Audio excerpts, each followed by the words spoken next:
Well, good morning and welcome to each one this morning. It looks like somebody was out there selling seat tickets by the looks of the gallery.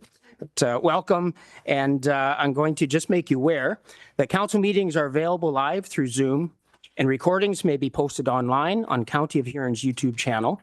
You may be seen and or heard as part of these broadcasts, and your name, comments, and or presentation materials will become part of the public record. And with that, I will call this meeting to order. And the first up is the approval of the agenda, and there is an addendum to add to that, and that is the approval of adding Shannon Daniels, Housing Services Supervisor, and Jamie Koskamp, Housing Services Manager, to our closed session. So with that addendum, would I have someone willing to move the agenda? That's Councillor Anderson, Councillor McClellan seconding that. Those in favour? That is carried. Is there any pecuniary interest to declare at this time? Councillor Noel, please. Thank you, Mr. Warden. My declaration is regarding agenda item 5.1, the Magnetic Moments Capital Campaign for the AMGH Foundation. The nature of my conflict is that the Magnetic Moments Capital Campaign will benefit the Alexandra Marine and General Hospital, and my spouse is a physician with privileges at that hospital. And that's my declaration. Thank you. Thank you, Councillor Noel. Any other declarations? Seeing none, we'll move on to the minutes of our previous meeting. Is there anything to address in the minutes? And if not, I'd be looking for motion to approve. So that's past Warden McNeil and Councillor Harding seconding that. Those in favour? That is carried. And we are going to go right into our delegations. We have a full agenda this morning, so I am going to keep the agenda moving along. So our first is Magnetic Moments, and Florence Witherspoon and Liz Higgins-Sager are joining us. So when you're ready, go ahead. Good morning, Warden Heffer, members of Huron County Council, and staff. My name is Florence Witherspoon. I'm joined today by Liz Higgins-Sager, as well as Dan Hayden hanging out in the back. And we have Executive Director Kimberly Payne here from the AMGH Foundation. Sorry? Oh, sorry. For those of you who know me, I usually hang out in ACW, neighboring municipality, but today I'm not here in that context. Today I'm here as a neighbor in Huron County, as someone who cares and someone who believes that we need to advocate for a significant undertaking that our community is going through right now. We're going to talk about improving access to diagnostic care in Huron County residents throughout the development of the first MRI in Huron County. The issue here is bigger than one municipality. It's about sustainability and fairness and access to healthcare that is close to home. For many people, especially seniors and those with mobility challenges or families already under stress, travel to diagnostic care is not a small inconvenience. It's a barrier to care. And when people are waiting months for diagnostics, everything downstream is delayed. So the good news is that we have a solution, and that it is real and practical, and it is becoming very achievable. This would be the first MRI located in Huron County, housed at the Alexandra Marine and General Hospital in Goderich. While the MRI will physically be located at the AMGH, the impact of this project is regional, particularly for residents throughout Huron County who currently travel outside the county for these services. The project has already received provincial approval, and the target is to be operational by 2028. This is a significant advancement for healthcare across the region. Next slide, Labitza.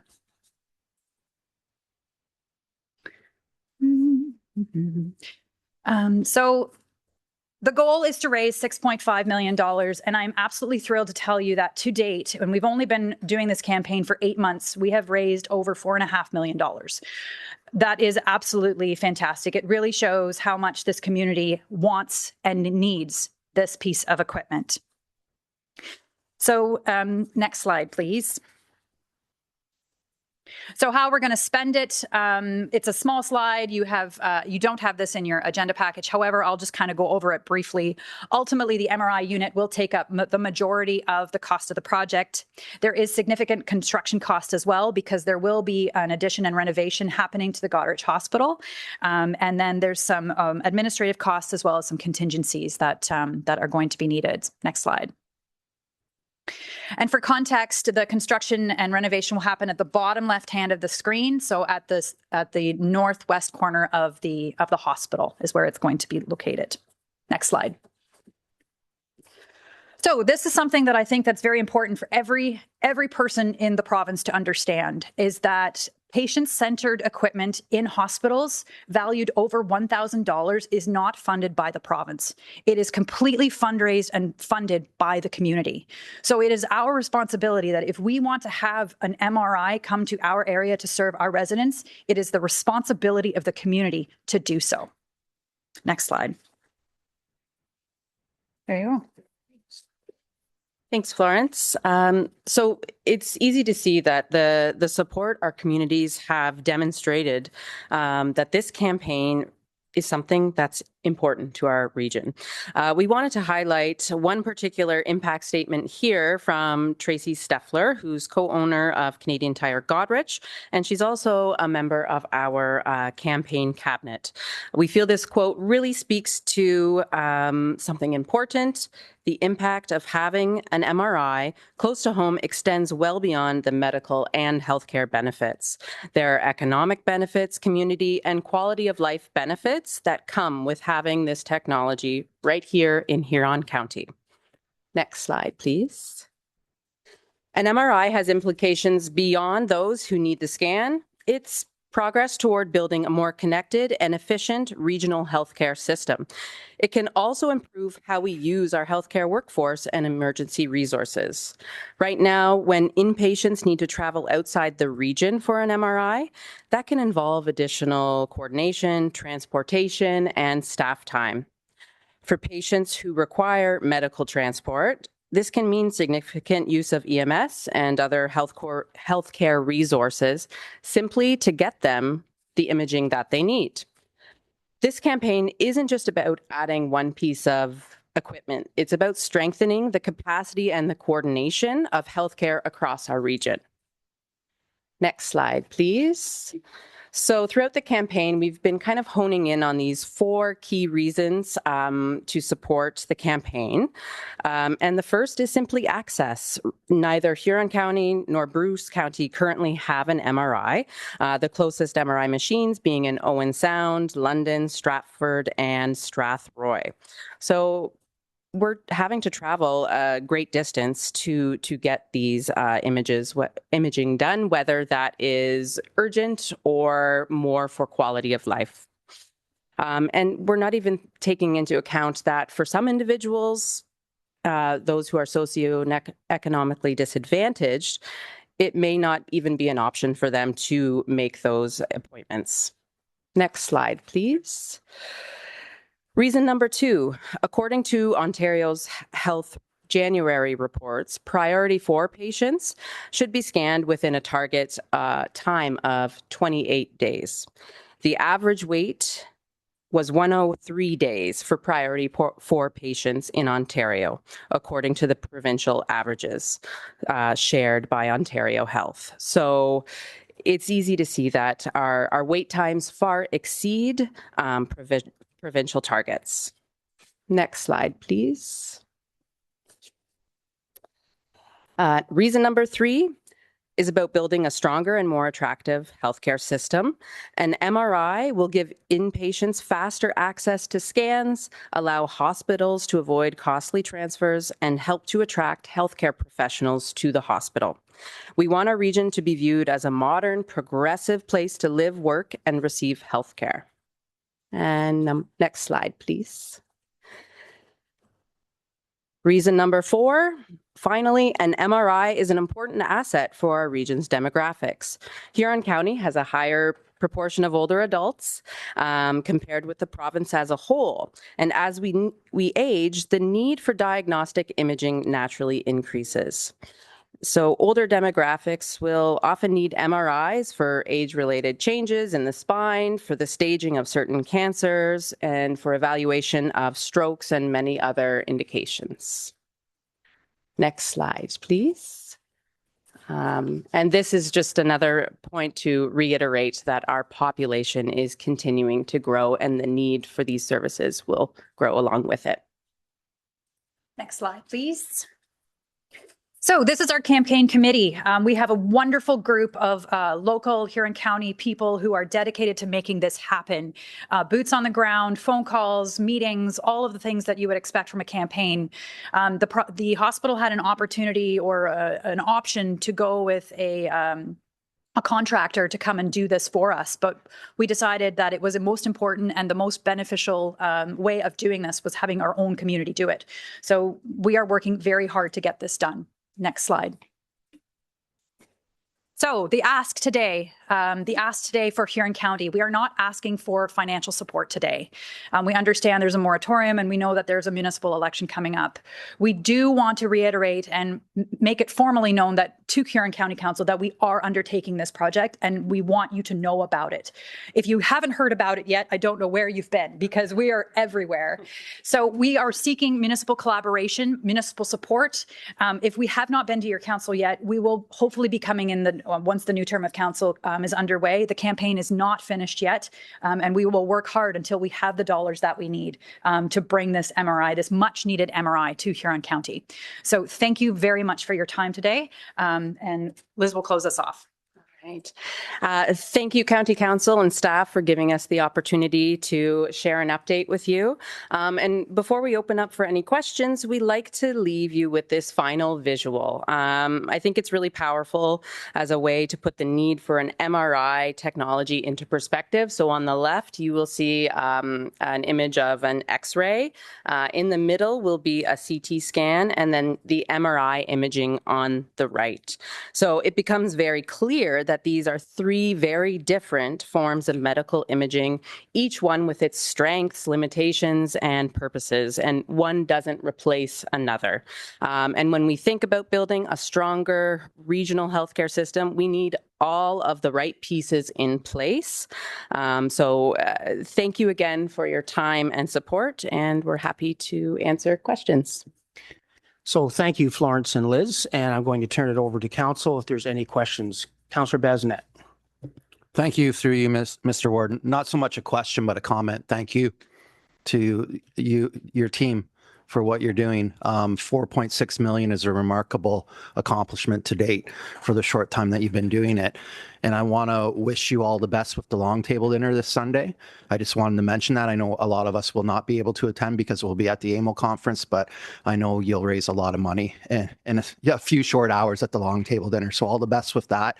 All the best with the rest of the campaign. And I'm excited to see you get it across the finish line and add something very important to our local hospital. Not just for the town of Goderich, but for the surrounding areas as well, like you said, in Huron and Bruce County.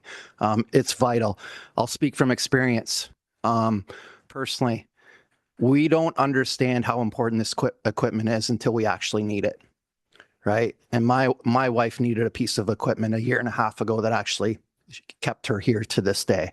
And that was at our Goderich Hospital. So I want to thank everyone, the physicians, the nurses, everyone that works in the healthcare system. It's very overwhelmed right now, but they are remarkable people that are doing remarkable things that are saving lives for people all over. So thank you. Any other questions or comments from council? Councillor Ginn, please. Thank you, Mr. Warden. Couple of things. I didn't think I'd given permission for my knee to be on display in those slides. But, I did take a trip to Owen Sound 1.5 years ago in December. 2-hour drive through snowstorm because I didn't want to put it off any longer to get my knee x-rayed. And I'm an able driver. I mean, there's lots of people in our community that can't make those trips. And the other part I wanted to talk about was just it's about medical people recruitment, a community that shows support for the diagnostic equipment that they need to perform their jobs. I think it speaks volumes to people we're trying to recruit. And I think every hospital in Huron County has walked that fine line on staffing. And I think this campaign will speak volumes to those people. So thanks to the committee for all that you do. I think it's a wonderful project, and good luck the rest of the way. Anything else from County Council? Seeing none, I would be looking for a motion then to receive this presentation. And that's Councillor Bazinet and Past Warden Ginn. Those in favor? That is carried. So thank you, Florence and Liz, and certainly want to congratulate you on your success so far. It's looking forward to seeing how things play out. Next on our agenda is the Huron Hospice update, and Willie Van Klooster and Lisa Taylor are going to join us. So welcome, and when you're ready, you go ahead. So good morning, everyone. Thank you for having us and giving us the opportunity to give you an update.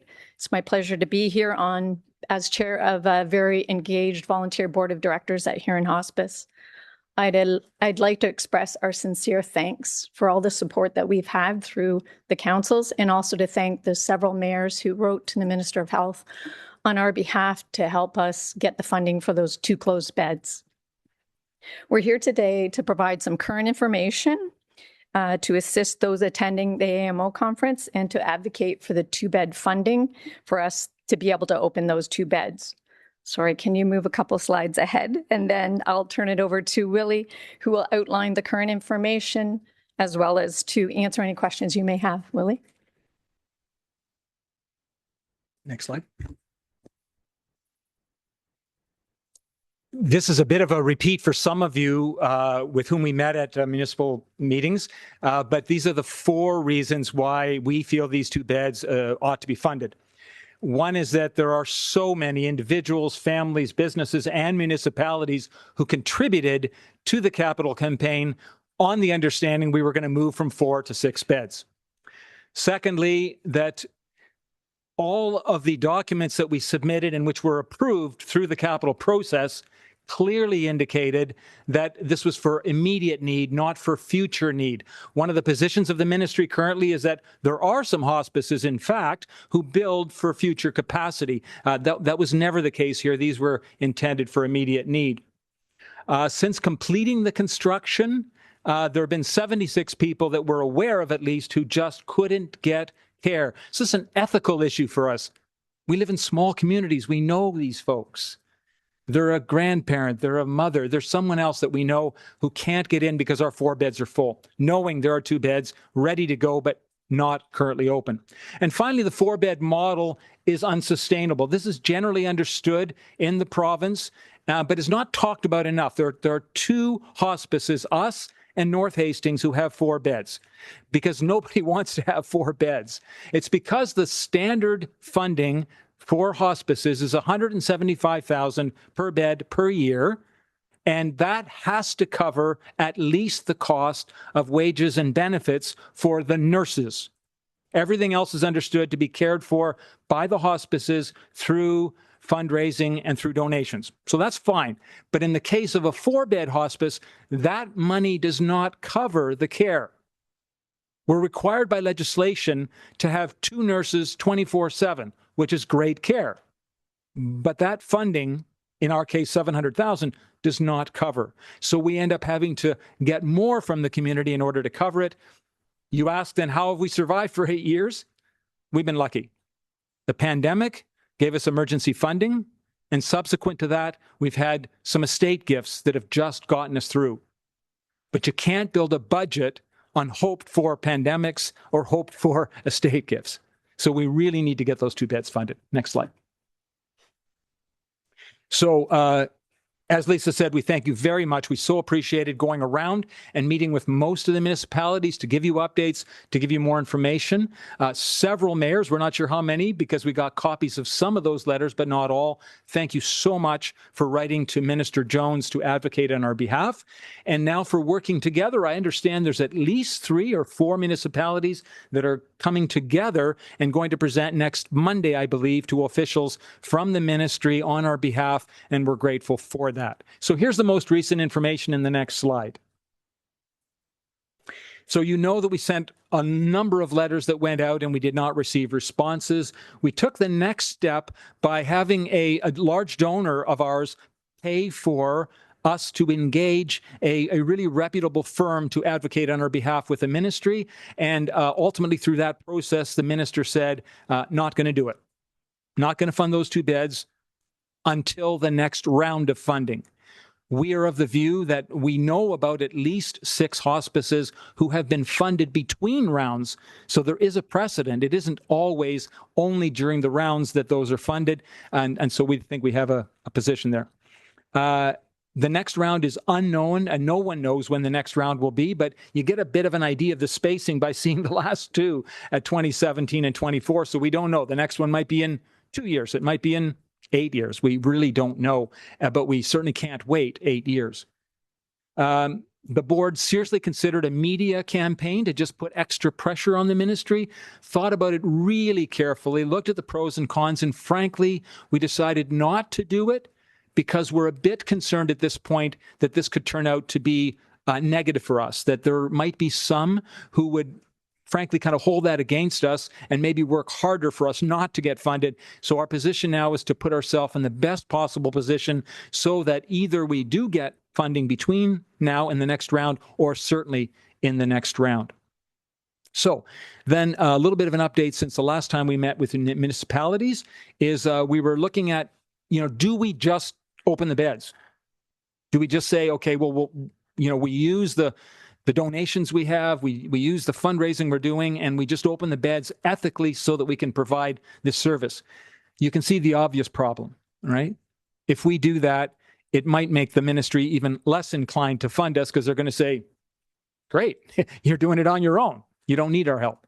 So at this point, we have decided not to take that step. We're going to evaluate in regular periods, but right now, we're not opening those beds. We need to continue to put pressure where it should be with the ministry, who really have an implied responsibility to fund those beds.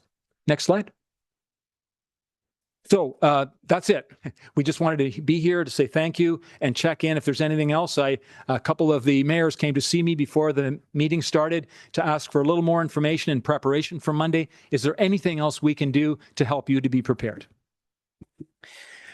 Thank you, Willie and Lisa, for the information. And I'm going to open up for council. Is there any questions, any comments that you would have regarding their presentation to us?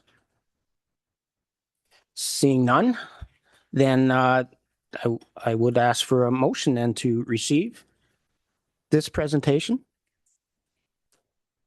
Oh, my apologies, Past Warden McNeil. Didn't see your hand there. No worries, Mr. Warden. Thank you very much. And I just want to comment, there's no question of the need for this, and we will do our best to communicate that to those that we meet with at AMO on behalf of and we know the residents. Thank you. And I would be happy to move that if you'd like, Mr. Warden. So moved by Past Warden McNeil, and Councillor Noel is seconding that. Those in favor? That is carried. And just as a final note, there is a time change on Monday from our original information. So for those attending that delegation, just be aware that there was a time change for when that delegation is slotted for. So thank you for the information. Thank you for preparing us as we meet with the minister's office.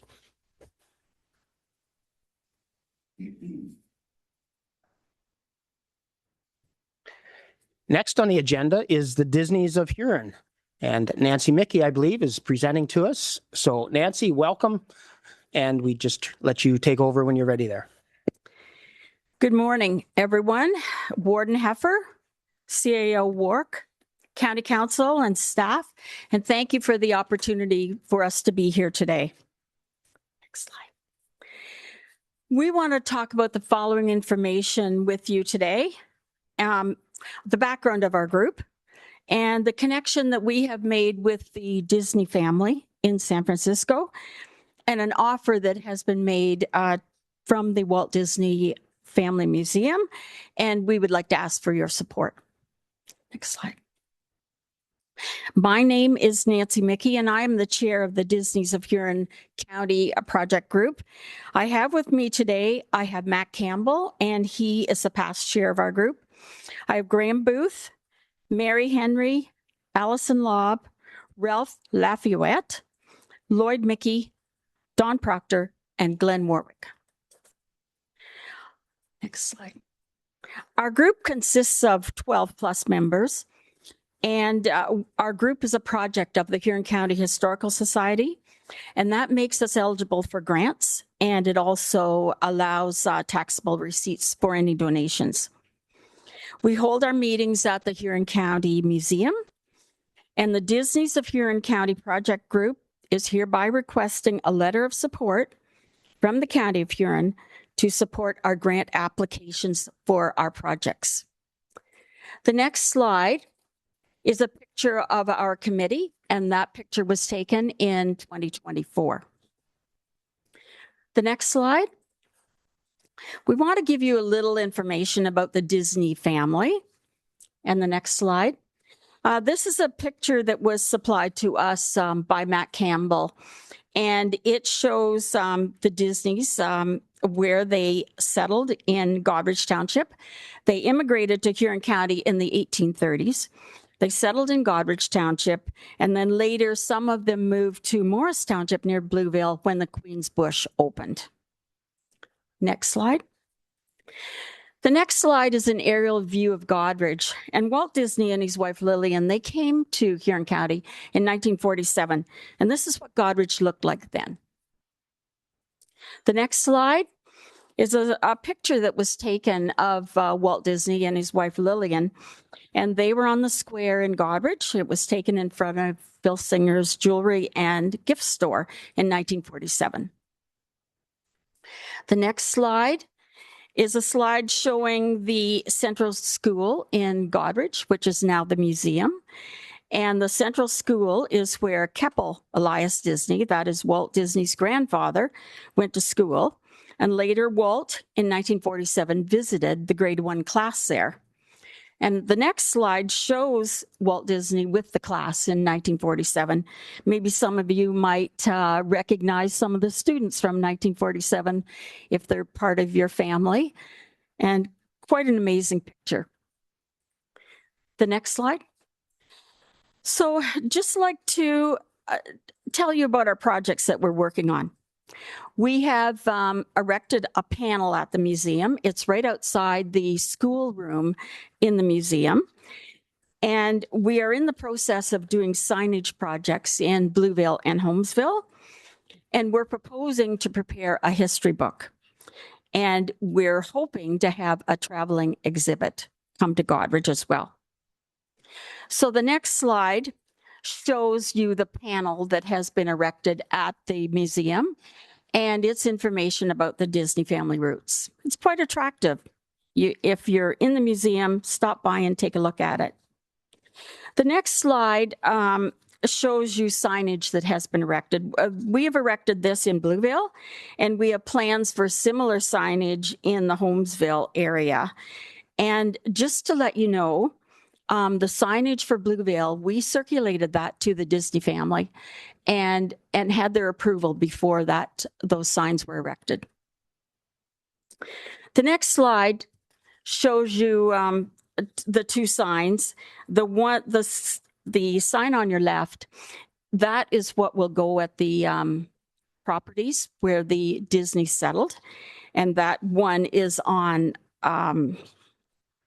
Jamestown Road in Morris Township. The second picture is a brief history of the Disney ancestors and family in Huron County. And as I said, we're hoping to do the very same thing for the Holmesville area. The next slide. So the next project we're working on is a history book. And we want to include all of the research in a document of the Disney roots in Huron County.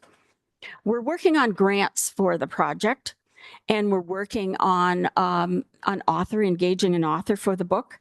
And we hope to have the book prepared and published by 2028. And to make this book available to the museum and libraries and sale to the general public. The next slide is just like to tell you that we have made communication with the Disney family in San Francisco. We sent an email one day to the museum in San Francisco, and to our surprise, it wasn't the staff from the museum that came back to us. It was Walt Disney's grandson, and his name is Walter Miller. A point of interest is Walt Disney's name was Walter Elias Disney. His grandson, who we are in connection with, is Walter Elias Disney Miller. kind of an interesting fact. And he is the president of the Walt Disney Family Museum in San Francisco. So the next slide. So we have been offered a traveling exhibit from the Disney Family Museum in San Francisco. And this exhibit has been offered to us, and it is The Happiest Place on Earth, The Incredible Story of the Walt Disney's Disneyland. The exhibit is currently on display at the Disney Family Museum in San Francisco and has been held over there until October 26 because of the demand. The cost to bring this exhibit to the Huron County Museum is approximately $75,000 US and can be reduced due to the change in capacity of space available at the Huron County Museum. So details would have to be worked out in that respect. If we can arrange this exhibit, we are most likely looking at the summer of 2028 for the Huron County Museum. And this will be under the direction of museum staff from both locations, from Goderich and San Francisco. So Council, we feel very honored that this exhibit has been offered to Huron County in Ontario and in Canada. We are hopeful that we can work out the details and we can secure funding to make this happen.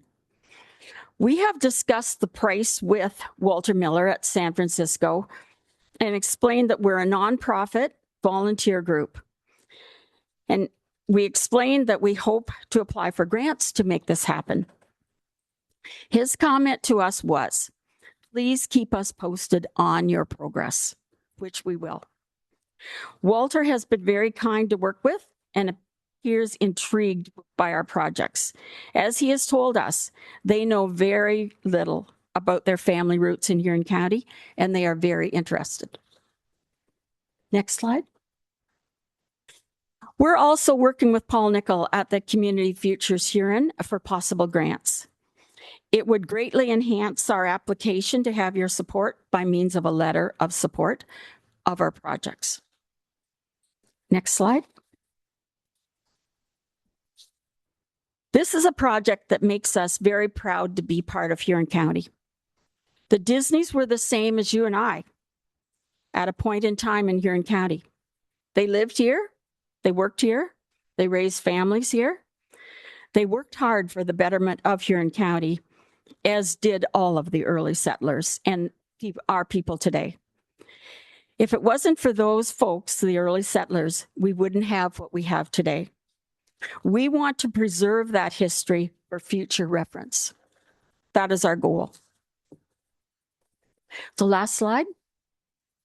So on behalf of our group, I want to say thank you for the opportunity to present to you today, and your support would be greatly appreciated. Warden Heffer and County Council, thank you. And we are Huron County proud. And we are available for any questions that you may have. So thank you. Well, thank you, Nancy, and the group for sharing this information with us. And I'm going to go to County Council. Is there any questions or comments that you would have for Nancy? Councillor Klopp, please. Thank you. Thank you, Nancy, and your committee and the history that you've worked at this. I think it's a good thing that we should support it. So I'll make the motion for the request that we write a letter or whatever we need to do. So if I could combine a motion to receive the report and then include in that, then that we would give a letter of support. That'd be satisfactory. And Councillor Finch was seconding that. Any further discussion? Those in favor? And that is carried. Thank you so much. Thank you, Nancy, and good luck with how this proceeds. We're at a time in our agenda where we ask for councillors' comments. I'd be looking to council if there's anything you wanted to speak to at this time in the agenda. Seeing none, I am going to move on to our consent agenda. Is there any items in that consent agenda list that anybody wants to pull out and speak to? And if not, I'd be looking for motion to receive. And that is Councillor Anderson and Councillor Vanstone. Those in favor? That is carried. We are at item 8 on our agenda, social and property services. And this is for the air handler and humidifier replacement at the museum. And Jeff Kerslake is attending virtually to answer questions if there would be any questions for Jeff on his report. And I am not seeing anyone with questions, so I'd be looking for someone to receive the report and award the tender for this project. So that's Councillor Becker and Councillor Heffer. Those in favor? That is carried. Thank you, Jeff, for being available for questions. Next, Jamie Koskamp is attending for an overview on the Belmore Nonprofit Housing Corporation.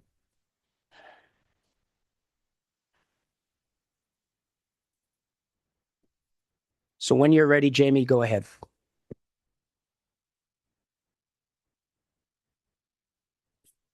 Morning, Council. Through you, Warden Heffer, I'll be providing a brief overview of the Belmore Nonprofit Housing Corporation service agreement before you today. So Belmore is a nonprofit housing provider that operates 10 rent-geared to income units for seniors under an agreement with the county. The original agreement was established approximately 35 years ago when federal funding supported the mortgage and operation of the project. The mortgage has now been paid off, and the original federal operating agreement and funding have ended.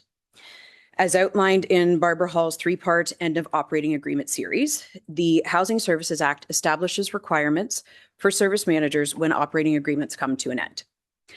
So staff are recommending that the county enter into a new service agreement with Belmore to maintain these 10 RGI units and continue our longstanding relationship with the provider. These units are important because they count toward the county's legislated service level standard and preserve an existing supply of affordable housing for seniors. The county has also made a significant investment in this housing over the last 35 years. The proposed agreement follows a similar funding approach used previously with our nonprofit housing providers, with the annual funding amount adjusted by CPI rather than the ministry-issued budget indices. And the financial plan would also be reviewed every 5 years. And so for context, Belmore received approximately $33,000 in 2024 and $31,000 in 2025 through the county levy. And so under the proposed agreement, funding would begin at approximately $31,600 in 2027. So in conclusion, the new service agreement allows the county to protect its existing investment, maintain those 10 RGI units for seniors, and to continue a long-standing partnership with Belmore Nonprofit. And I'm happy to take any questions. Thank you, Jamie. Is there any questions? Councillor Harding, please. I would just like to say, as the Reeve of Howick Township and this facility in Howick Township, that we are glad for the support that we're getting from Huron County, and we hear nothing but good things happening at this facility. And it's some buildings at that stage show their age. They're really keeping this building up, and so I would like to show my support by making a motion that we continue the support we've been given. So motion put forward. Councillor Dietrich is seconding that. Any further discussion? So motion to receive the report and execute the service agreement. Those in favor of that? And that is carried. Thank you, Jamie. Next is Public Works, and Andrew Maver is in the hot seat if we have questions as we go along. So the first is the test painting on MTO roads, and Andrew's here for questions if you have questions on that report. And Councillor McClellan, go ahead. Thank you, Mr. Warden. Appreciate this information coming back. It's unfortunate the province didn't actually grade all of the applicants to see which one was the best, not just which ones passed the test. There was something else I wondered about, and maybe it's not practical.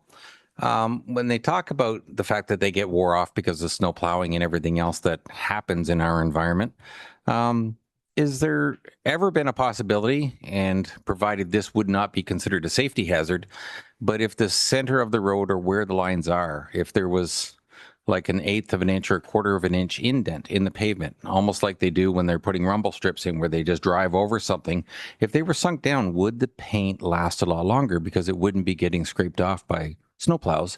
Or would that just be a spot that ice and water could build up and be more of a problem. So it's more a curiosity question than anything at this point. Andrew, go ahead. Through the warden, yeah, I think you nailed it right at the end. That would be exactly what would happen. That would be a spot where there would be a collection of precipitation and possible freezing and ice. So, and yeah, you could do it, but there would be some negative consequences to it. Any other questions? Councillor McClellan, please. Thank you, Mr. Warden, through you. So I think when I read through there, MTO tests and approves 4 different types of paint, is it? Or 4 brands of paint and then you tender for one along with the other municipalities, and then the tender is given out. Are any of the other paints, are they tested for better durability than what you use? If you know what I mean? Go ahead, Andrew. Through the warden, my understanding is that it's not necessarily tested to see what's better durability. It's tested to a standard, and when it passes the standard, then it's on the acceptable list of approved paints. That's our understanding. Okay, I just wondered if there was one maybe more durable than others. Obviously, the one thing is reflection. I think is the one thing too you look for. What stands up the best as well. So, thank you very much. Okay. Any other questions for Andrew on this report? If there's no more questions, I'd be looking for someone to receive the report. That's Councillor Finch, seconded by Councillor Heffer. Those in favor? That is carried. Next is the front end loader. Andrew is available for questions if there's any on this one. Councillor Klopp. More of a comment. I'll move the motion though, and if you want to get a seconder for discussion. So motion is moved and that's seconded by Past Warden Ginn. Thank you. Obviously, it's good to see. Well, the first one I looked at the price, I said it's a lot of money. Then I looked back and we had in the budget 650,000. So I think that's a good thing. I think going forward, as we get into other budgets, I guess maybe we can start talking about putting a lower amount in these estimates. Maybe that might be a good thing. But and clearly you weren't 400,000 to 466. There clearly were, I think everybody was competitive a little bit. So it tells me that must be the new price, but we'll always see. Again, good thing we do this kind of work and go out for competitive bidding. Okay. Any further discussion? So the motion has been put forward to receive the report and award the contract to Toromont Cat. Those in favor of that motion, and that is carried. We have a report on the center line striper, and Andrew is available for questions on this report as well. Not seeing any questions. We do have a motion to receive and award a contract for this unit as well. Is there anyone willing to put that forward? That's Councillor Vanstone, Past Warden McNeil. Last opportunity for questions. Those in favor? That is carried. The supply and delivery of alternative non-liquid de-icing material. And again, Andrew is available for questions on this report. No questions. Is there someone willing to receive the report and accept the tender? That's Councillor Basnet, Councillor Becker. Those in favor? That is carried. Public Works again, pavement condition assessments. Is there any questions for Andrew on this report? This is your last chance to put Andrew in a hot seat. This is his last report. Is there, and if there is not, then is there someone willing to receive this report? And that's Councillor Dietrich, seconded by Councillor Heffer. Those in favor? That is carried. Thank you, Andrew, for being available for answering questions for those reports. Under administration, Mike has a presentation for us on the MFOA request to double the Ontario Community Infrastructure Fund. So Mike, this sounds interesting. I'll let you take it from here. Thank you, Warden. And it's not so much presentation, just a couple comments on it.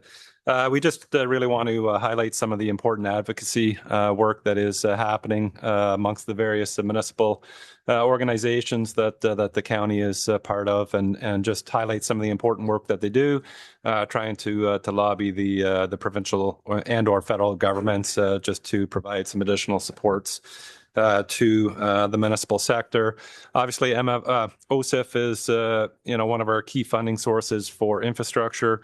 Outside of levy, it does provide about $6 million for the county's infrastructure.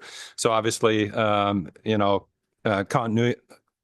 continuity of the fund plus enhanced funding would go a long way to, for municipalities across the province just to meet our growing asset management pressures. So just a few comments there on that, and I'll just leave it at that.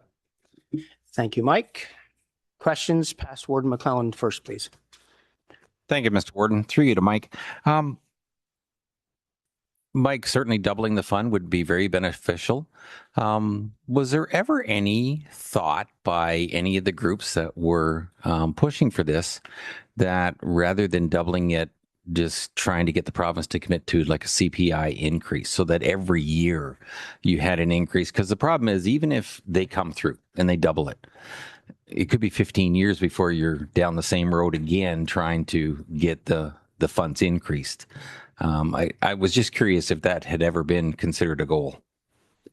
Go ahead, Mike. Through yourself, Warden. That's a very good question, and I don't believe I've heard that being discussed. So definitely something for consideration, because to your point, just due to compounding, 10 to 15 years, you'd be in that similar situation where it would be doubled. So and whether it's OMPF or OSIF, it's a fixed amount for a number of years until there is that pressure to make a small increase, and then there's that increase at that point. Outside of some of our provincial funding, whether it be EMS, homes, there are some incremental increases there, but for the most part, it is just a fixed pot that we see. So. Councillor Noel, I believe you had your hand up. Thank you, Mr. Warden. I just plan to make the motion, if I could. Thank you. So motion has been put forward by Councillor Noel and seconded by Councillor Anderson. Any further discussions? Councillor Klopp, please. Although I appreciate the idea of 1% or whatever, I wish they would have done that at the beginning. But I think the point of this is to get their attention that this is really quite an issue. And sometimes probably the committee, I wasn't on it, obviously, but been involved in things like this. We all have. Sometimes you really got to think a big number to get their attention. It has been a slow drip. Some of us remember when everything was downloaded and they promised we would keep that 75%, because a lot of this is the 75% tax return that went on farmland. That was really the nuts of it. And it was, don't worry, all the lower tiers in the county will still throw that 75% in. And that tax rate went up a little bit every year because as the lower tiers raised taxes, that report back that farmers fought for came back to them. So it clearly didn't, and I think this is a start to just show how serious it is. So I think that's the just we have to vote on this for, and then see down the road if we can make it that it fits with natural increases. Okay, anything further? So motion is, Councillor Harding, go ahead. Just to ask for that bold an increase, doubling. If that happens, I will fall over. I like the fact that we can squeeze a little out of them every year and keep them keep us in their prayers. But no, I'm not going to hold my breath on the 100%. I don't believe any of the rest of us are either, Councillor Harding. So motion has been put forward to receive the report and support the draft resolution. Those in favor of that motion, and that is carried. And Mike, procurement policy update. Go ahead when you're ready. Thanks again, Warden. So little more meat to this report. So the procurement policy is before you today for consideration of some staff recommended changes. So the current version of this policy, we first developed this back in 2016, and we've had very minimal changes in this policy. Since that point in time, we had a few adjustments through the COVID years, but really it's been 10 years since we've made any meaningful changes or had a meaningful review of this particular policy. So we just felt it was time at this point to revisit and refresh this policy where we felt as staff where it made sense to do so. There's been a number of significant changes in the municipal procurement landscape. Whether it is more electronic bids and tendering, everything seems to be shifting electronically now as opposed to paper and in person. Number of changes with all the various trade agreements and various trade pressures that we're experiencing. And just most recently, this past spring, we've had some provincial Buy Ontario procurement directives, and this is kind of all upending municipal procurement. Additionally, we've, over the years, we've experienced some challenges with bidders, where we felt that, we could maybe tighten up our policy a little bit just to avoid some of those pressures or challenges that we're experiencing with the odd bidder every now and then as well. So we met with staff from a number of departments, Public Works, Social Property Service, and Homes. Those are really the departments that, deal with this policy the most. So we sat down, reviewed the policy just to discuss some of these challenges and just to look for areas of improvement where we could create some additional efficiencies for county procurement. Additionally, we looked at a number of our county comparators across the province, just to ensure that any of the recommended changes that we're making are in line and reasonable with our peers in the sector. And that table was included in the report. So any of the changes that we are recommending, I'm not going to go through them. They're listed there. Happy to take any questions on it. But the changes that I am proposing are listed in the report, and they're also showing as track changes within the actual policy itself. And with that, I will open it up for discussion. Thank you, Michael. So I'll start with Councillor Harding. I just have one quick question. You're going to be helping our lower tiers adjust to these changes, Michael? Or do we have to approach you, or how does this work?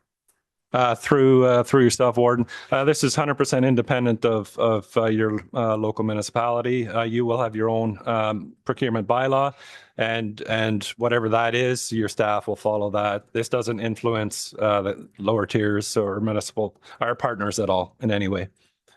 Thank you. Past Warden McClellan, please. Thank you, Mr. Warden. I can certainly appreciate the request to make the changes, and I do agree with them. I do consider it a little bit of a double-edged sword.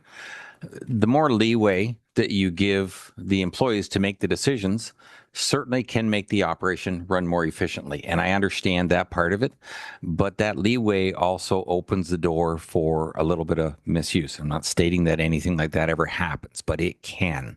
And especially if people get lazy sometimes when they're doing some research and maybe something falls within their criteria. I think it's a good idea to make the change. Prices have changed enough over the last few years to justify that they certainly had to go up. But the more leeway you give people, sometimes they can get sloppy with it also. Okay. Other comments? Past Warden Ginn, please. Yeah, I kind of thinking along the same line. We have just did this at Central Huron, updated it and increased the amounts. We were having trouble with our staff actually getting 3 quotes when they needed to get 3 quotes, and a lot of staff time tied up in it. So I don't have a problem with what we're discussing here, but my question is, did we, or is this something we should bounce off our auditors before we approve this? That's a good question. And CAO Work is going to address that one. Yeah, I think from my perspective, one of the things that often we do as senior staff is we talk with our colleagues from other counties to talk about processes within their counties. And certainly I'm quite confident that Mike did that. He had conversations with other counties in terms of making changes. And in fact, Mike gave that information to me so I could see changes that have recently happened in Middlesex and Bruce and that sort of thing. And that is one of the ways that I measure some of the recommendations that are coming forward. So certainly we can go to an auditor, but realistically speaking, other counties have moved in this direction, have made these changes already. And I feel very confident that that wouldn't have happened if there were any concerns or warnings within the sector about these kinds of changes happening. So that's sort of my perspective. Councillor Klopp. Yeah, good discussion.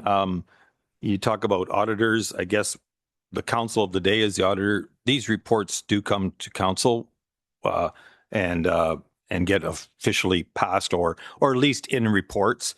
And I guess it's up to the councillors to, if they start seeing a concern, that they have an opportunity to bring it up to council staff, hear the argument, and then if things need to change, council can change them. Past Warden McNeil, please. Thank you very much, Mr. Warden. I think these changes are very appropriate to update them, and I would move the acceptance of this report. So motion has been put forward to receive the report and approve the recommended changes. Is there a seconder for that? Councillor Finch is seconding that. Any further discussion? Those in favor of that motion, and that is carried.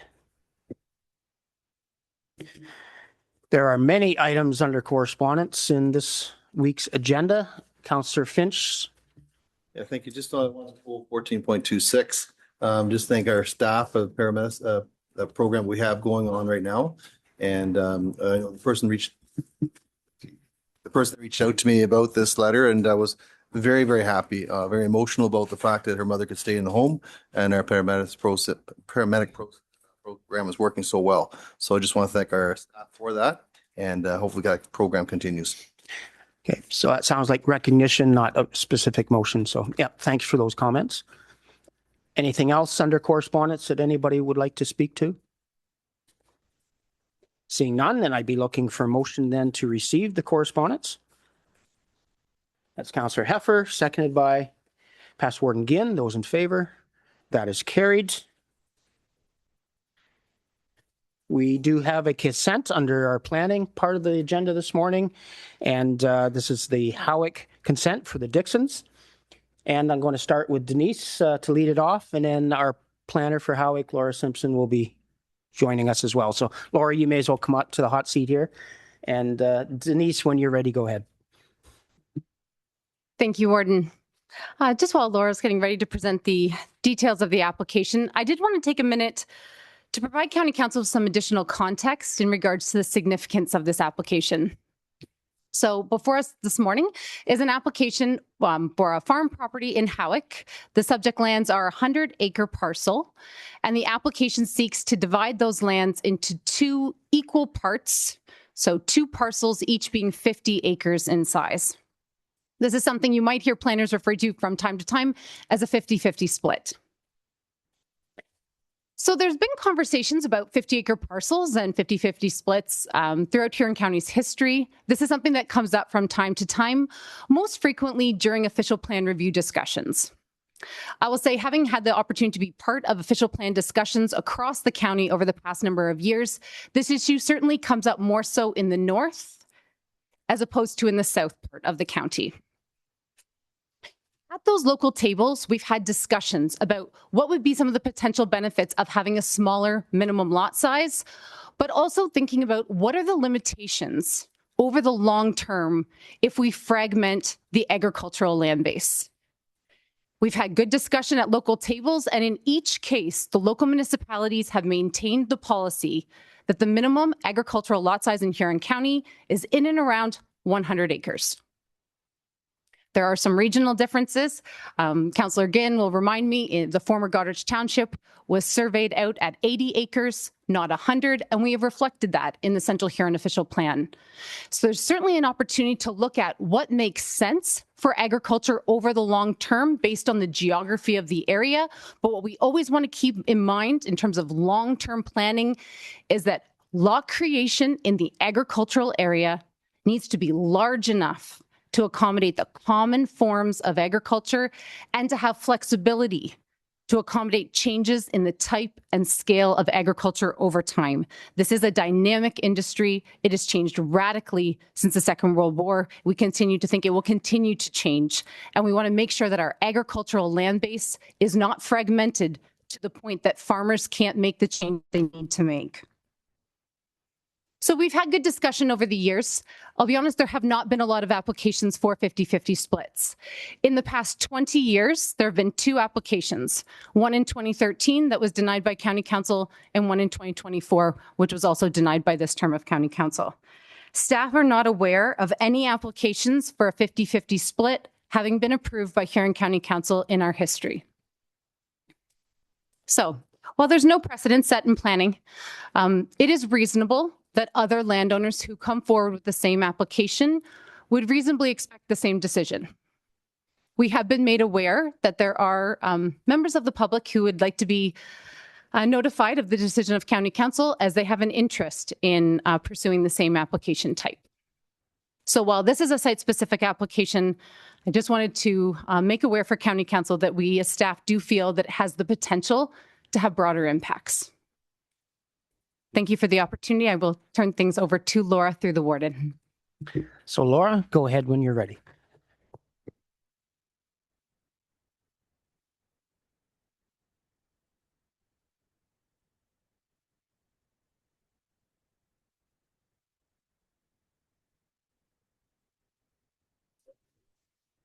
Okay, good morning, Warden and members of County Council. I'm Laura Simpson. It has been a while since I've been before you, a couple years matter of fact, so it's great to see everyone again, and I hope you've all been well. I'm here to discuss consent file C39-2026, a consent application in Howick Township. It is for concession 17 lot 3 at 43842 Glenannon Road, and the owners and applicants are Christine and Paul Dixon. The purpose of this application, as Denise had mentioned, is to sever a 100-acre farm into 2 50-acre parcels, both with frontage onto Glenannon Road. The severed land contains vacant farmland, and the proposed retained land contains also farmland in addition to an existing dwelling. The subject property is zoned AG1 and natural environment in the Howick zoning bylaw and is designated agriculture, natural environment, and extractive resources in the Howick official plan. This photo here shows the subject property from an air photo with the proposed retained parcel outlined in green and the proposed severed parcel outlined in red. And this air photo shows a close-up of the existing dwelling on the proposed retained parcel, as well as the bottom portion of the severed land and the frontage that's along Glenannon Road. This is a site visit photo showing that existing dwelling taken from standing on Glenannon Roads, and this would be located on the retained lands. And this is the severed parcel, again, looking north from Glenannon Road of the vacant farmland. And this shows both the retained and severed farmland parcels looking to the northeast. So during the circulation of this application, we did not receive comments from neighboring landowners. We did receive comments from Howick Township staff identifying that this application does not conform to the Howick official plan and does not satisfy the AG1 minimum lot size in the Howick zoning bylaw. As Denise mentioned, I did receive comments from a member of the Old Order community with an interest in pursuing these types of application, a creation of a 50-acre farm parcel, and a request to be updated with the decision of today's application and consideration. I also received a letter from the Huron County Federation of Agriculture in opposition to this severance. The letter from the HCFA expressed concern that the application does not conform to the Howick official plan and emphasized the importance of following planning practices that protect prime farmland in Huron County and the business therein. The letter provided examples of potential conflicts between contrasting land uses, residential to agriculture, and a comment about the potential impediment of future opportunities for surrounding agricultural operations. A copy of this letter was included in your council package for today. This application was reviewed against the applicable planning policies and documents. Section 2 of the Planning Act requires that decision makers have regard to matters of provincial interest, including the agricultural resources of the province. This does not have regard to that matter as it seeks to fragment the agricultural base, and additionally does not have regard for other provincial interests, including the development of safe and healthy communities and consideration of financial and economic well-being. So it does not have regard to the matters of the provincial interest under the Planning Act. The criteria in the provincial planning statement for uses in prime agricultural areas are specifically designed to support two key objectives: maintain the land base for agricultural uses and support a thriving agricultural industry and rural economy. Policies that implement these objectives include avoiding incremental farm loss, which we have discussed before at County Council, and having regard for long-term impact, including the ability for future generations to respond to shifts in agricultural production. So as following Denise's comments, agriculture is an industry that changes. We have seen that significantly over, for example, the last 50 years. And once you begin to reduce farm parcel sizes, you reduce that ability to be adaptive to things like equipment size change and mechanization, different growing seasons and yield production, or changes in manure or livestock capacity or farm practices. So this application seeks to create an undersized agricultural parcel, which would not be as flexible for future changes. In Huron County, we benefit from an unfragmented land base and limited non-farm development in our agricultural area.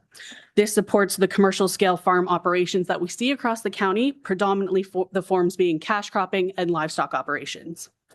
The Huron County official plan directs that farmland be protected for agricultural uses, ensuring their long-term use and viability. Both the Huron County official plan and the PPS state that the creation of any lot for agricultural purposes must be of a size appropriate for the type of agricultural uses common in the area. In Huron County, it has been established that the appropriate size for a new agricultural lot is between that 30 to 38 hectares or 74 to 94 acres. And the policies that we have and refer to reflect this. So as the scale of commercial agricultural operations increase and larger tracts of lands can be sought to include and expand farm operations, undersized agricultural parcels are not sufficient to provide that future flexibility for changes in farm operations.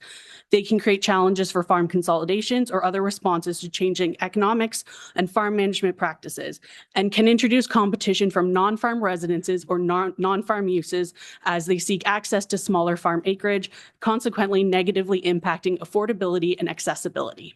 So an example would be if a farmer is seeking to add 300 acres to their agricultural operation for cash cropping. At a 100-acre parcel of farmland, they're seeking 3 separate transactions to add that overall acreage. With 50-acre parcels being created throughout the county, that drives them to have to seek 6 separate parcels and transactions to add 300 acres, thus increasing the likelihood that it would be less efficient to access those farm parcels and overall increase time and cost of the operation. The Howick official plan contains policies also directing protection of long-term viability of farmland and a minimum lot size in the land division policies of 74 acres for a new agricultural property. Additionally, the Howick official plan, as well as other applicable other applicable planning policies and the minimum distance separation guidelines direct that a lot to be created should meet the MDS minimum separation formula. So this shows that the property does not satisfy the MDS1 calculations and also creates a limited area for a future proposed dwelling.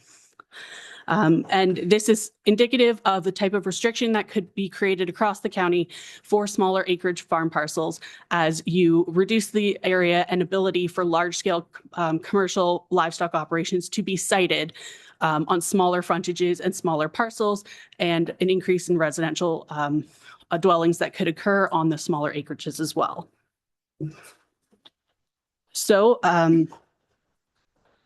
In conclusion, the application to create the two 50-acre farm parcels is not consistent with the provincial planning statement and does not conform to the policies of the county official plan nor the Howick official plan. It is a Howick Township application we are looking at today. I'm also bringing light to that across the county, there's implications across the agricultural economy and the industry as well that you take into consideration, and that the creation of undersized agricultural parcels is detrimental to the economic viability of Huron County's agricultural industry. Thank you. Okay, thank you for the report, Laura. So we are now entering the part of the meeting where members of the public can make comments, and anyone that wishes to speak can do so if you're doing it remotely through the raised hand function. And if you're in person, and of course, we'd ask you to raise your hand and state your name for the public record. So I'm going to start by asking if anyone wishes to speak in opposition to this application. Clerk Cronin, are you aware of anyone wishing to speak in opposition? At this time, I see no one that wishes to speak in opposition of this application. So I'm going to ask if there's anyone that wishes to speak in favor of this application. And Clerk Cronin, are you aware of anyone wishing to do that?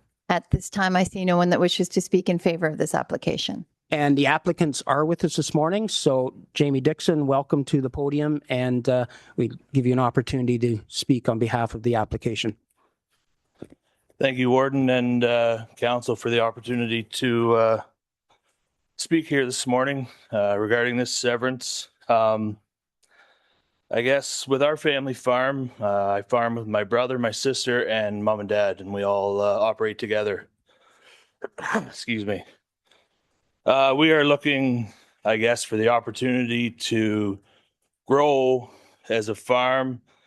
We understand we are not on the larger side of the farming scale, but we are looking to fit in with the way farming is going, because it is going that way, and grow.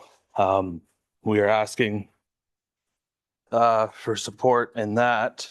I would like to note that prior to 1966, this 100-acre parcel was two separate parcels. In 1865, it was to 1966, it was two separate parcels. When my great-grandpa passed away, it was left to my great-grandma and then was put back into one. We understand setbacks as far as residential dwellings, farm buildings. I think they are good. We understand, regardless of any type of barn that we might build, which we plan to, we know we have to go back halfway back to farm as it is, whether that is 100-acre farm or 250-acre farms. If those circles you saw were in the back, we would have to go that far away from the neighboring houses as it was. So we understand, we understand that in the planning report, it refers to big farms and large packages of land. I don't personally know anyone that would be opposed to buying a 50-acre farm. I think they would buy most of them. We also operate a custom farming business just to provide support to us. We in no way feel that, even larger than 50 acres is enough to support itself at this point in time. I would just like to thank everyone for their consideration. And I would also I know a 50-50 split might not be a common practice, but I do know of an occurrence in Huron County where it was supported to make a 53-acre parcel. There was, I believe it was last year, it was a planning decision, 140-acre parcel, and then to leave a remaining 53-acre parcel. So I also know it's not totally uncommon what we're doing. So yes, I believe that is all. Mom, do you have anything you'd like to add?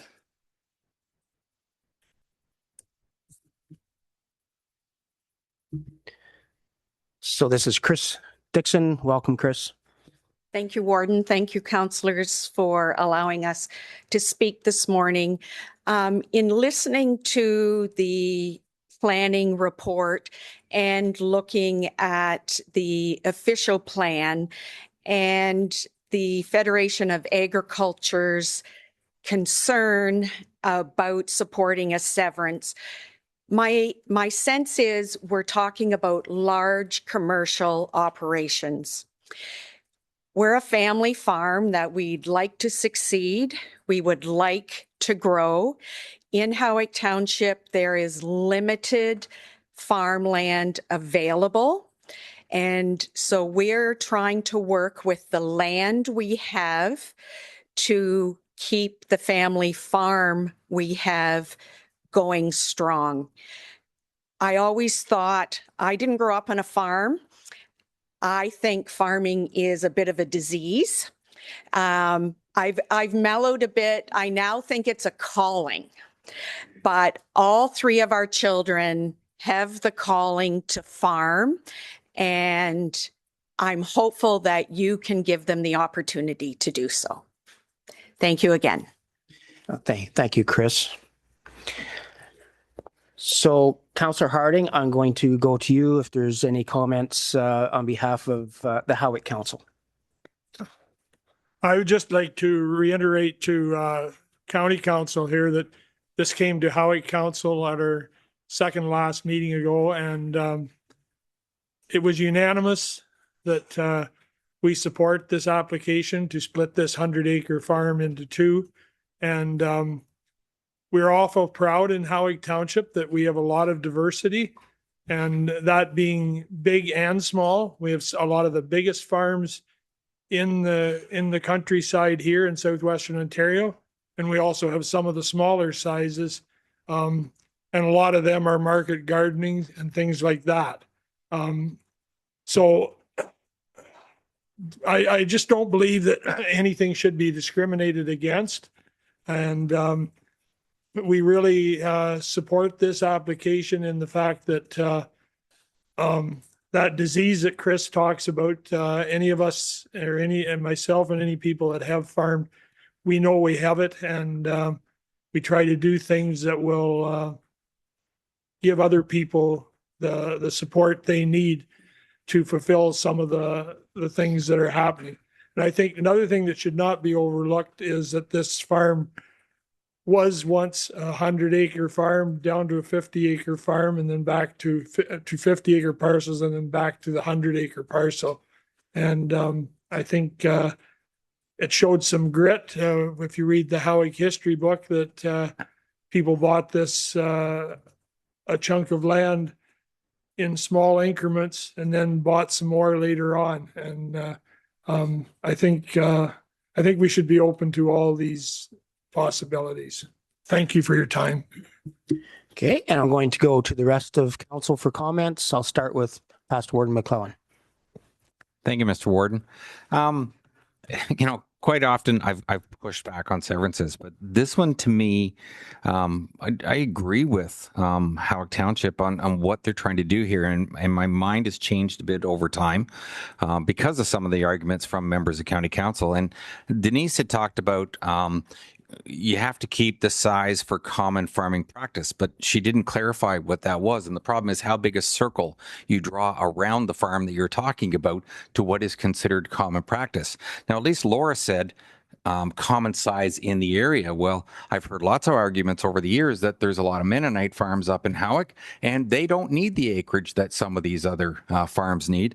I know there's an old country song, a very old song, says, "Give me 100 acres and I'll turn this rig around." I don't think they were talking about a combine, and if you can't turn your piece of farm equipment around in a rectangular field that doesn't have any other restrictions in 50 acres, then maybe farming isn't your forte. So I think it's appropriate to allow this. I don't buy the argument that it would be inconvenient for a farmer to have to buy multiple parcels to get to the size they're looking for. And, I've heard the argument over and over that, there are some Mennonite farms that can get by on 10 acres. Depending on their farming operation, they can survive. So I don't have a problem with the 50 acres. Thank you. other comments? Councillor Dietrich, please. Thank you. It's not a comment, it's a question. Can this vacant land have a residence built on after it's severed? Laura. No, it would require a further planning application for recognition of an undersized agricultural lot and therefore expressly permitting a house. And if it did meet the minimum distance separation, then it would not need to recognize that. If it was within one of the setbacks, then it would also need to have a reduction in the minimum distance separation. But it does not, as of right, permit a house. Okay. Other questions, Councillor Finch and then Councillor Klopp. I want to thank the applicant for attending to today and making their pitch. But I also have to remind ourselves too that any decision we make extends well beyond our term. This would affect all of Huron County, not just Howick, but everyone across from South Huron all the way up to Howick, of course. Setting a bad precedence is not what the business we're in. We need to set positive precedents. Our staff have come back with a very good report and good reasoning why to deny it. I have to support our staff on this because I do believe that setting a precedence like that would have a huge impact to the future. So I'll be supporting staff on this. Councillor Klopp. Thank you. And I guess I'm going to try to change Councillor Finch's mindset a bit. I got involved. I got that bug too. And I even had 4 years electrical. I could have went to Ontario Hydro. But I always said when I went to meetings and was listening to a lot of good farmers who were big and large, but one thing they all said together was, if we're all making money per acre or per cow, and how big you want to be is your decision. That's why I've been a strong supporter of supply management programs. The issue when we talk about my Federation of Agriculture, I get their answer, but they weren't asked at the meeting, I bet, and I didn't make that meeting the other night. They probably weren't asked, are you against a fellow farmer trying to work with his family and trying to make this work? And one of the things is separating 250 acres of 250, not 5 acres, 50. Would you be against that? And also maybe they might lose a membership, because we need memberships to be in the Federation. If you've been in a union, it doesn't help if all the union guys lose their job. One person isn't a union anymore. I don't think they were asked that question. We talk about the provincial thing, this 100 acres. I was involved where I had a chance to change that. I didn't get there. I was asked not to stay longer. But that was one of the things that I got into. I said, where did this 100 acres come from? Oh, well, you know, it's viable. It wasn't viable in 1984 either, in 1990. I made the comment that I think this has to do more with the fact that real estate agents like 100 acres. They'd like it 1,000 acres.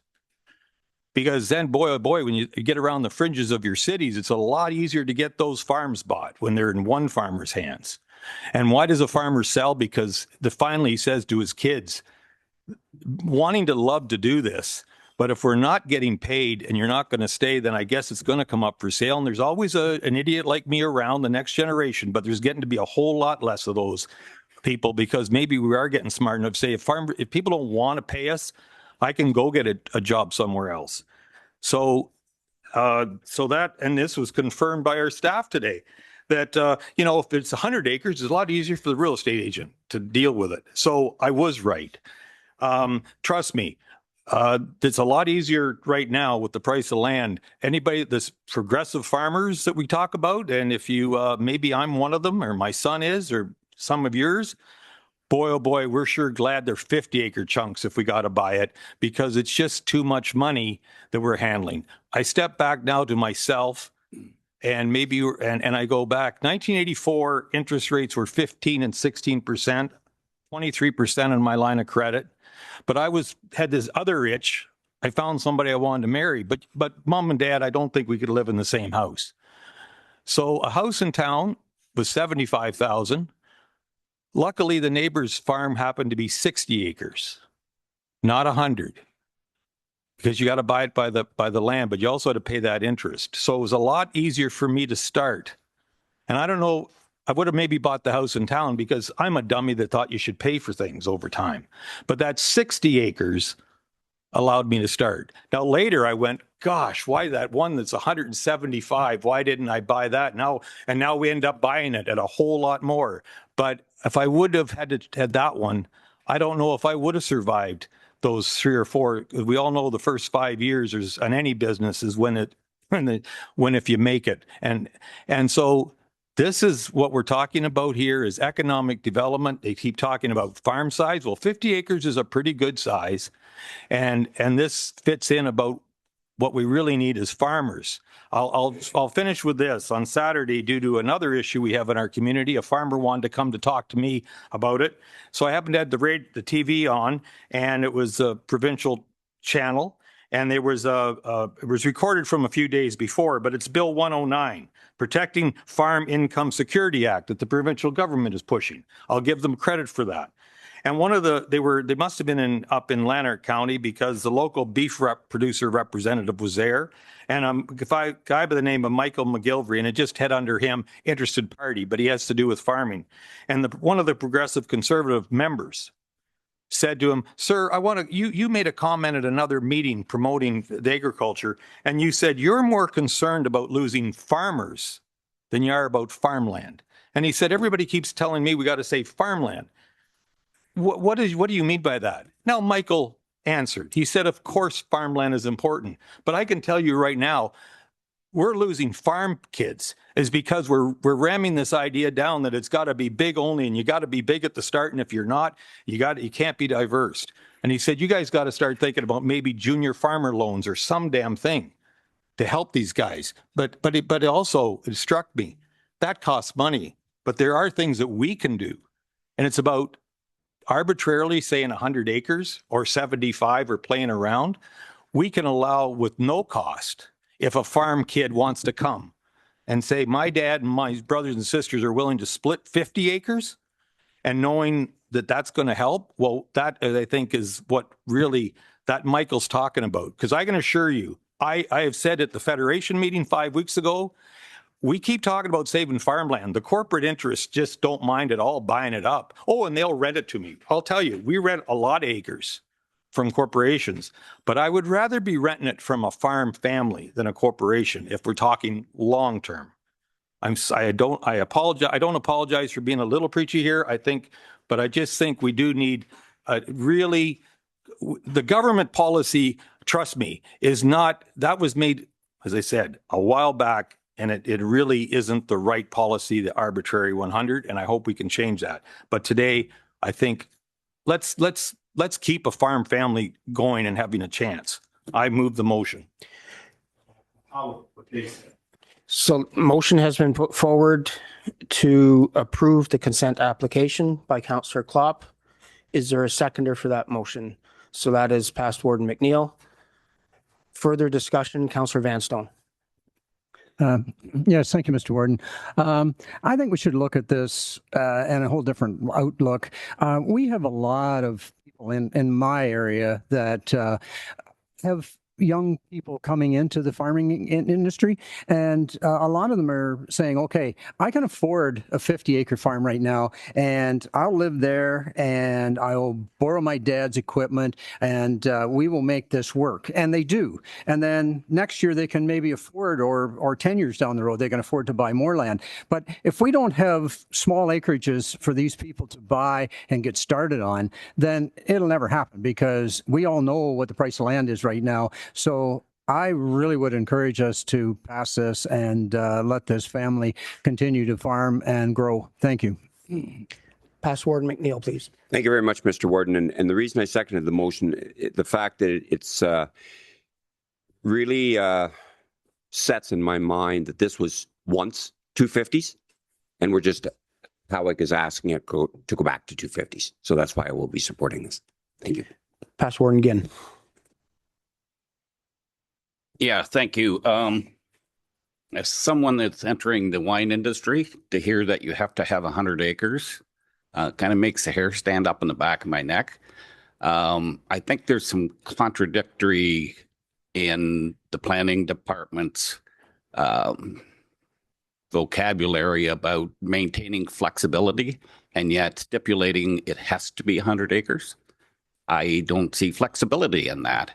I'm struggling to keep up with 5 acres of vines, and they want me to do 100. I don't think the whole planning department could keep up with 100 acres of vines. But it's about the flexibility of it. And what I struggle with this. It's common in our area to have 100 acres. There's a lot of, we've talked about the market gardeners, we've talked about some of the Amish people. I know people that are growing garlic on a lot less acres and, 10 acres and making a living off it. If we want flexibility, we need flexibility. And so I'm going to support this application. Okay, looking for Councillor Heffer, please. Yes, thank you, Mr. Warden. I have to go with the county's proposal here. We have in our stipulation we can have 2 houses on a place. Is this what we're looking for? And I feel we haven't supported this in the county, and now we're going to change something. I just think this is a bit too dramatic to do it this way, and I have to go with what the planners were talking about, and I cannot support this. And then when we go to a vote, I want a recorded vote, please. Okay, Past Warden McClellan. Thank you, Mr. Warden. Just for clarification, I can assure you that although dementia may be setting in, I'm almost 100% positive that in McKillop Township, a part of Huron East, we have allowed 100 acres to be split back to the original 50-50 that it was years ago. So this has happened in the county in the past. Councillor Becker. Thank you, Mr. Warden. I fully support the application here. Myself, I have one farm that's 65 acres, another parcel 50 acres, another parcel 25. And my home parcel is 75. I have 4 boys and they all want a piece of the dirt. So I figure each one, if they can afford it, they'll buy the piece of dirt they can afford. To build a house on, they're not likely will build a house. This family says they're not building a house. They're going to be a farming operation as a family farm. My boys will likely be doing the same thing, taking over my equipment after I'm gone, and God willing, they'll get along and farm it the way I have. Thank you. Councillor Bazinet, please. Yeah, and a very valid point by Councillor Becker. You don't hear of these stories too often, though, right? Where children want to continue on with the legacy of the farm because of cost and everything else. And I'm no farm expert by any means, so don't think I'm acting like one here. I watch Clarkson Farms, and it's a funny show, and that's about what I get out of farming, being born and raised in Goderich. But I can definitely appreciate Howick Township supporting this. I can definitely appreciate the owners coming here and speaking on behalf of what they're looking at here. And I agree. I think we need to have a different look at this. And we talk about economic development and we talk about youth attraction. And maybe this particular family isn't younger, but how do the younger individuals that we want to keep in Huron County stay in Huron County if they want to farm? And this is an opportunity that we can do so. So I'm in support of it. Councillor Noel, please. Thank you, Mr. Warden. I guess since everybody's sort of weighing in on this, I feel like I need to provide my opinion too. And listening to all of the councillors at the table, it seems to me that the theme or the thread that I'm pulling from all of this is that people don't seem to agree with the rules that we've got in place.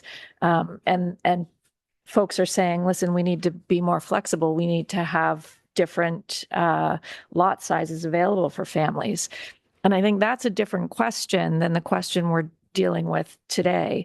So, if we really believe this, then what we should be talking about in sort of a more global sense is how do we have policies that allow this to take place for people living in Huron County. And I think that's a valid and reasonable discussion for us to have. That having been said, with the rules that we have today and knowing that the precedent that we might be setting, I'm not going to support the motion just simply on that basis. And those are my comments. Thank you. Councillor McClellan, please. Thank you, Mr. Warden. I guess for me, it's pretty simple. If it was deeded, registered as a 100-acre farm, blank 100-acre farm, my answer would be no. But it was originally 250s. We do it in Huron East, so I'm going to support it. Councillor Klopp, and then Councillor Anderson. And I'll be to my counselor about the rules. The rules are set by a lot of discussion, and it came that, okay, let's pick 100 because 100's a nice number. I'm sure there was some that wanted to be 300. But again, going back, the province does allow us. That's why it's here to decide what kind of fits, because the provincial politicians remembered we're sitting here and they're members of parliament from all over, but it's a time and space when you pick a number.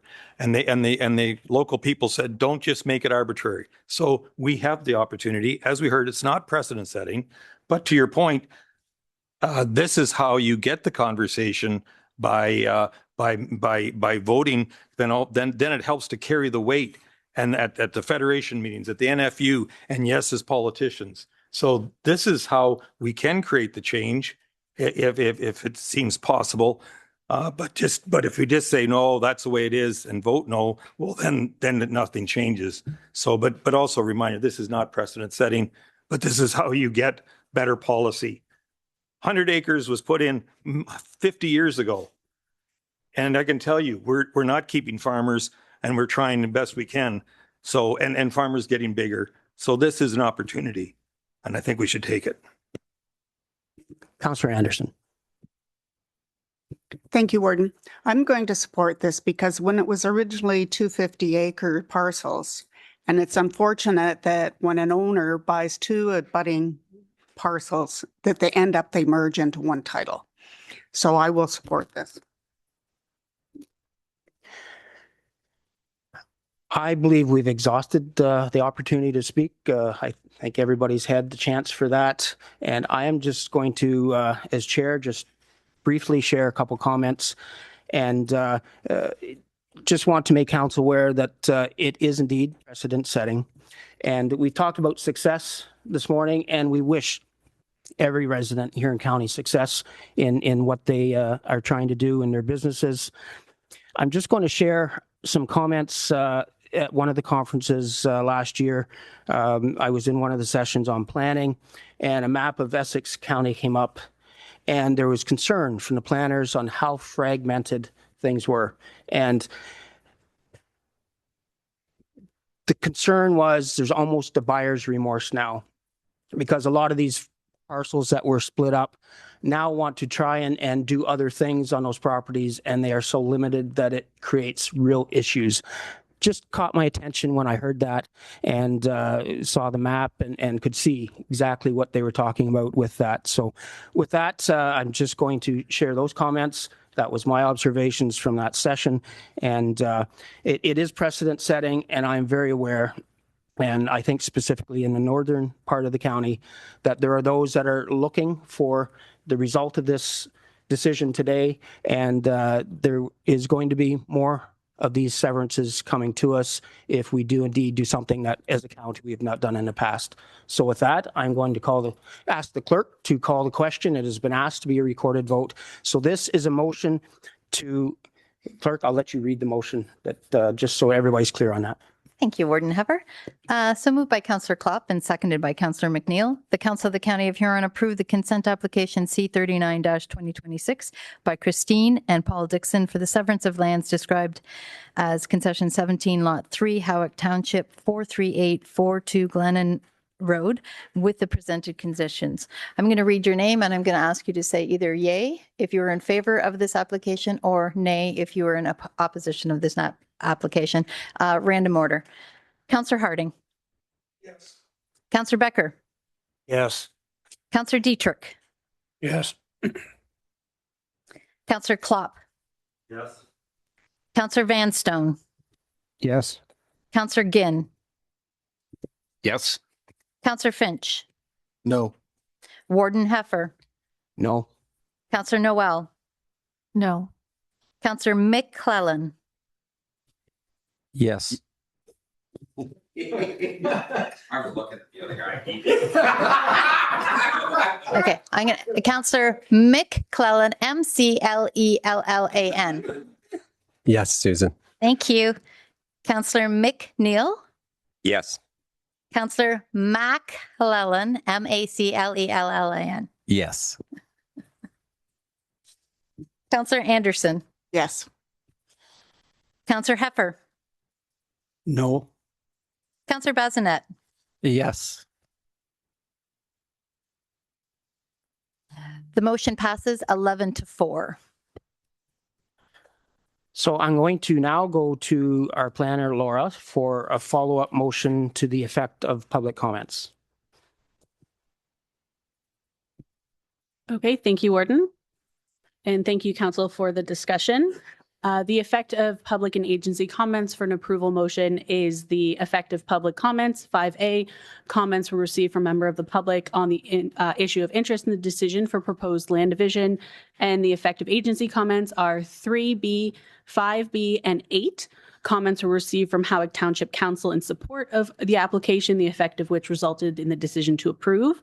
Agency comments were received on the issue of the application not meeting the minimum lot size for a farm parcel and not meeting the planning practices of protecting farmland, the effect of which did not influence the decision to approve. And comments were received from staff on the issue of the consent application not conforming with applicable planning policies, the effect of which did not influence the decision to approve. I'm not going to repeat that, but for those of you that were listening, who would put that motion forward? Councillor Dietrich and Past Warden McClellan, those in favor. That is carried. All right. We are going to move on to the Regional Municipal Readiness Assessment Fund, and Denise is available for questions if council would have any. And I'm seeing no questions, so I'd be looking for a motion to receive the report and have a bylaw prepared. So that is Councillor Finch, Councillor Harding seconding that. Those in favor, that is carried. And we are at bylaws, and I'd be looking for a motion to do first, second, and third reading of the bylaws that have been in our package. That's Councillor Vanstone, that's Councillor Bazinet. Those in favor, that is carried. I am going to just call a recess and give a 10-minute break, and then we will come back for closed session. For those of you that are participating virtually, we are about to move into our close to the public session. If you wish to stay on till the end of the meeting, we will be sending you a panelist invite, and I ask that you accept that. If you do not wish to stay till the end of the meeting, please disconnect now. Thank you.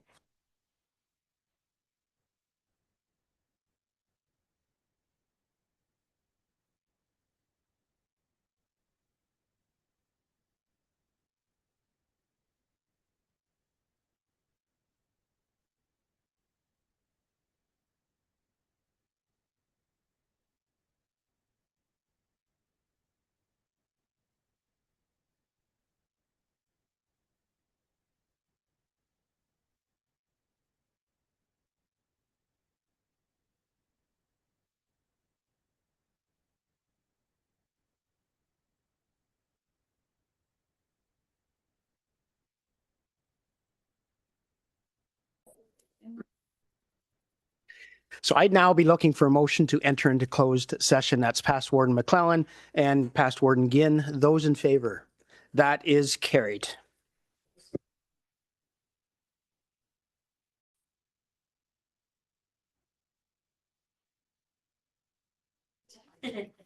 So I am now looking for a motion to come out of closed session and go back into our open session of council. Finch and Noel, those in favor, that is carried. And a rise and report from our closed session CAO work. Thank you very much. Through you, Mr. Warden, the purpose of going into close today was for council to receive information on a proposed or pending acquisition or disposition of land by the municipality relating to social services. At this time, I'm looking for a motion to direct staff to proceed as direction given in closed session. Councillor Bazinet, Councillor Harding, those in favor, that is carried. Who would like to confirm our actions for this morning? Councillor Becker, Councillor McClellan, those in favor? We are confirmed. And could I ask for an adjournment, please? Councillor Dietrich, would you be willing? Thank you, Councillor Heffer. We are adjourned. And just before you leave your seats, I just want to remind you of the Huron County Plowing Match coming up August 20th and 21st in Turnberry Township, of all places. So if you would have time that you could come and give support to that, my next door neighbor, and we've been putting a lot of effort into getting ready for that. We're expecting a good turnout. And if you would like to go on a date night, there is banquet tickets still available. Cardiff's are doing the catering, and we're looking forward to a good event. And you're certainly welcome to join and give your support to the Huron County Plowmans the 20th and the 21st. Thank you.